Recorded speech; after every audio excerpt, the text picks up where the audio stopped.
Hey, good morning, SAR members. This is Tom Bissonette for your Did You Know for July 20th, 2020.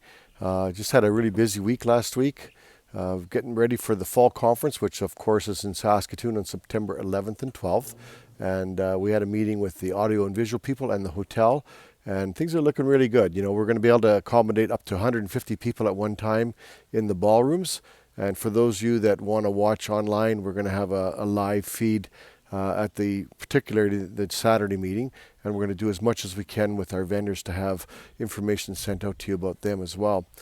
Also last week we had a meeting with SGI. We had a little discussion about the survey results from the Survey Monkey, and it's pretty interesting. It's a tough one for SGI because you're darned if you do and darned if you don't. But stay tuned for that. We're going to be having more discussions, and the results of the survey are included in this week's newsletter. So watch for them and take time to read some of the comments. Don't just look at the data, read the comments as well. Also last week I sat in on Dave Lure's Operations Monthly Live. What a terrific tool for shops to learn how to run a proper business. If you're in a situation where you really wish you had somebody to mentor you and take you through the whole repair process, I encourage you to check out Operations Monthly Live. What's cool about it is they have a monthly meeting where you can really get in deep down into the nitty-gritty details, and if you miss stuff, you can just go back into the library and watch it, so check that out.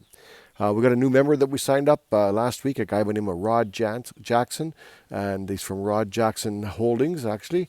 He does paint booth maintenance, and he's going to be in Saskatchewan August 15th, roughly in that neighborhood. His contact information is in the newsletter.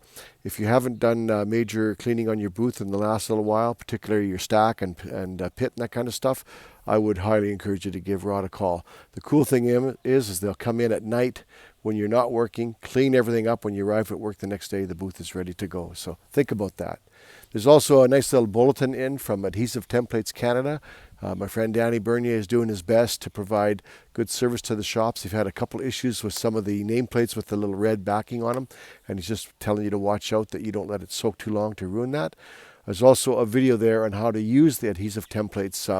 No offense to you guys at SGI, but you did a lousy job of really rolling that whole program out because most people don't understand it. They don't even understand that it's actually a mandatory thing now. It's almost like an aftermarket part that you have to use instead of a new part.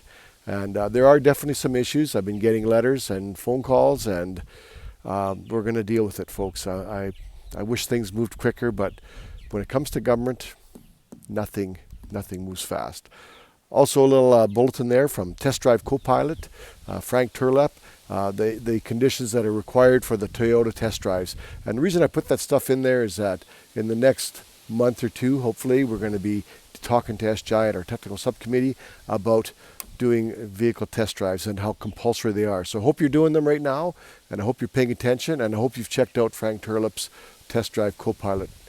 Also, there's a little blurb there from Stephenson Equipment, my good friend Fred Castonguay, good French guy. He's got some equipment from Chief that called the Mosaic, which is actually an ADAS, recalibration machine. Right now, I'll be honest with you, I'm looking at two different shops in Saskatoon. They're actually mechanical shops, and they're looking on taking on this equipment, and actually, instead of you having to take the vehicle to the dealer, you'll be able to take it to an independent garage. And I'm just trying to work out the details so that if you come in from out of town, you're going to get priority service. They're going to deal with you right away. They're not going to make you sit in a waiting room all day. I'm really looking forward to that stuff. Also, coming up this week are going to be the latest results from Auto House Technology. If you recall, we are doing a bunch of key performance indicators on shops here in Saskatchewan.